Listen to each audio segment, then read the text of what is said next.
of a patent. The very basic question that comes to our mind is that what are the basic requirements regarding drafting of a patent? So as per the standard literature available on patent systems, there are basically three requirements which are required to be fulfilled with respect to drafting a patent application. So what are those requirements? The first requirement is that there should be one patent application with respect to one invention or to a group of inventions. This means there should be a unity of invention. And the second invention requirement is that the description in the application should disclose the invention in a clear and complete manner. That means anyone from third party should be easily able to understand and evaluate it. So there should be simplified description of the invention which shows what is the invention, what is its background and why it is needed. And the third requirement is that the application must have specific claims which determines the scope regarding protection of the invention. This means the claims must be clear and concise. So here it must be noted that this third basic requirement is very important because the claims are the basis of interpretation of a patent application or patent protection.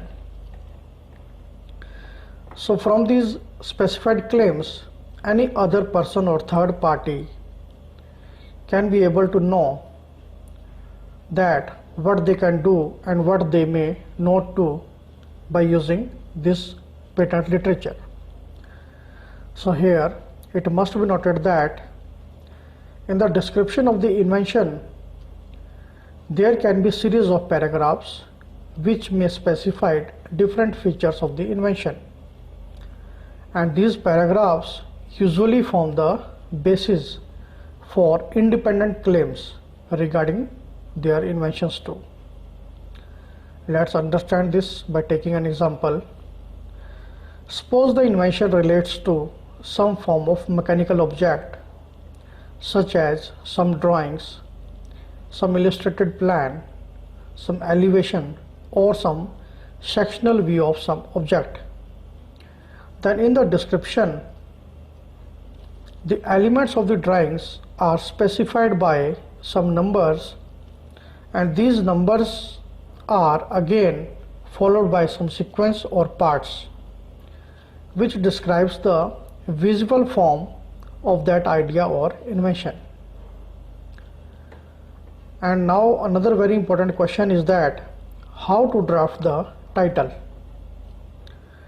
Now it must be noted that the title should give a fair indication of the art or industry to which the invention is related. This means the title should be brief and precise. And there are many parameters which are not allowed in the title of the draft, such as the inventor's name should not be there in the title, the word patent should not be there, and the original word should not be used, the abbreviation etc. is not allowed, and fancy words such as washwell soaps, universal easy patent chair, so these fancy words are also not allowed. So title of the draft should be very simple and precise as per the invention. Now let's study what are the important criteria for naming inventors in an application for patent. The inventors can be all persons who contributed directly towards the development of that patentable feature or that patent product. So they all can be specified as inventors in the application. Also, all those persons can also be the inventors who have made intellectual contribution in achieving the final results of the research work. But any person who contributed or helped in some other domain, as explained earlier, cannot be specified as inventor in the invention. Such persons can be that person who provided the idea but did not contribute intellectually or directly in the development of that invention. So that person cannot be specified as inventor. Now next important question is, where should one apply after drafting the application for patent?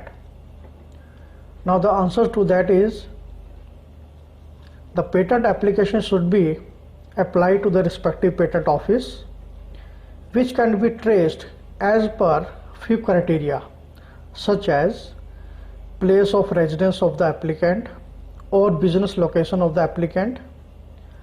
So it can be the place where the invention is actually originated or carried out. But in any case, the address of the applicant is permitted if he has no place of business. Now let's study what are the important steps involved in obtaining a patent. So these important steps can be many, such as to file a patent application, it should be accompanied with either a provisional specification or a complete specification. Now what are these specifications? We study these in detail in the next slide. Another important step is that all the accepted applications are published in Gazette of a Patent Office. So one must check out that from time to time. And the third important step is that the response of the Patent Office. That is, if response is satisfactory, then patent is granted. Else, objections are raised by the Patent Office. And in case of objections, one can modify his or her application by rectifying specified objections and can resubmit the application to the Patent Office.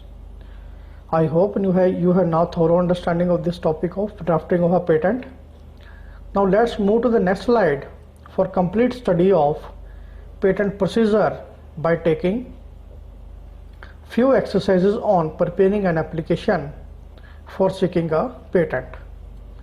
So the first question is, what are various documents that are required to be submitted along with patent application? And the answer to that is, there are many documents which are required to be submitted, such as, first of all, there should be one application for grant of patent.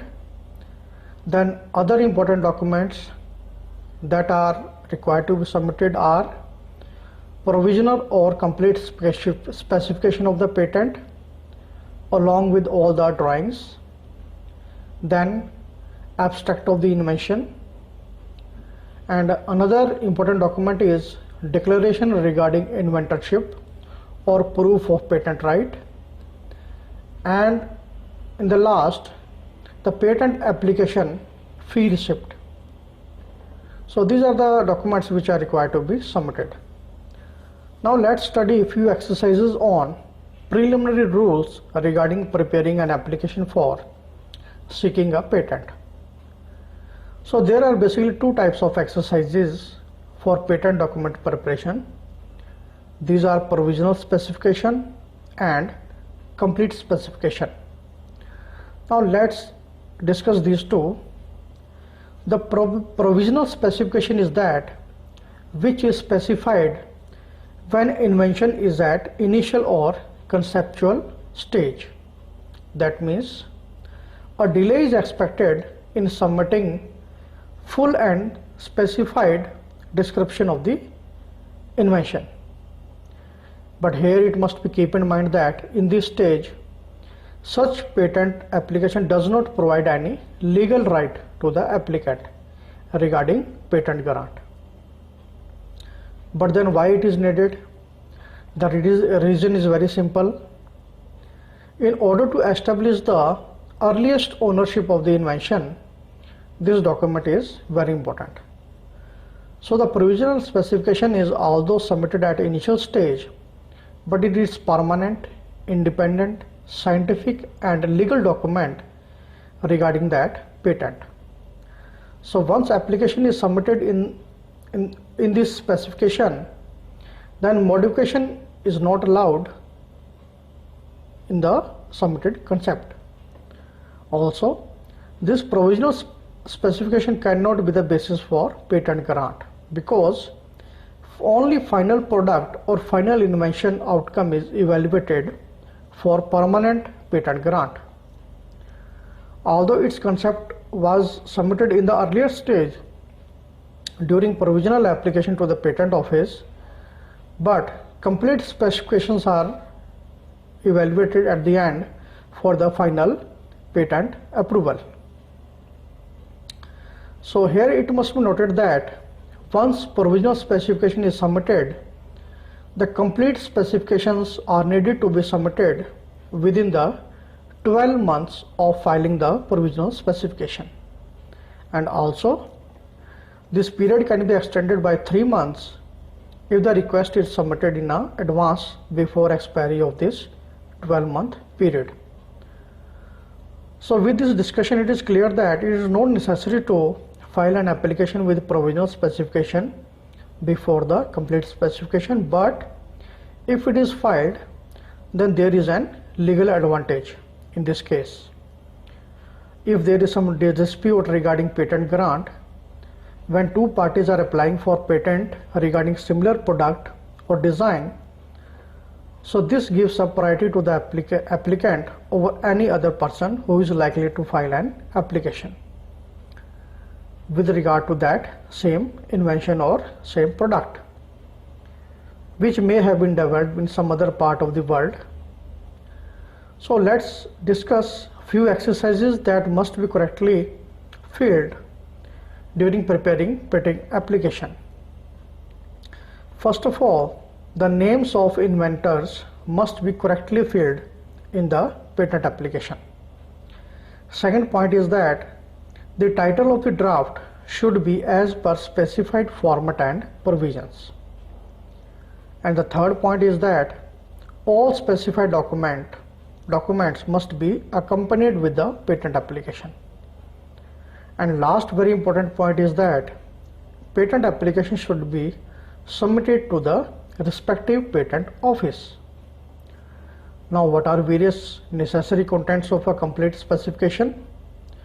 So the contents of a complete specification must include many factors such as the title of the invention, field to which the invention belongs, background of the invention with respect to drawbacks of the existing inventions or practices.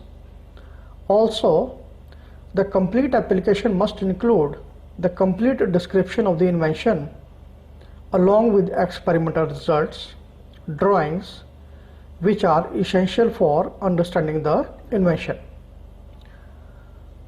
So, in order to specify any specific claim or statement, that must be specified in the patent application, which provides the legal proprietorship right to the inventor. So at the end, we can say that the claims have to be drafted very carefully while seeking patent application. I hope you have now thorough understanding of this topic of few exercises on preparing an application seeking a patent. So this was all about today's lecture, where we studied in detail various practical aspects of a patent. As you see on the slide, in the next lecture we shall revise new chapter, that is basics of intellectual property rights. So we shall cover various topics such as introduction of IPRs, justification of IPRs, and classification of IPRs. So we shall discuss these topics with suitable examples in the next lecture. Thank you.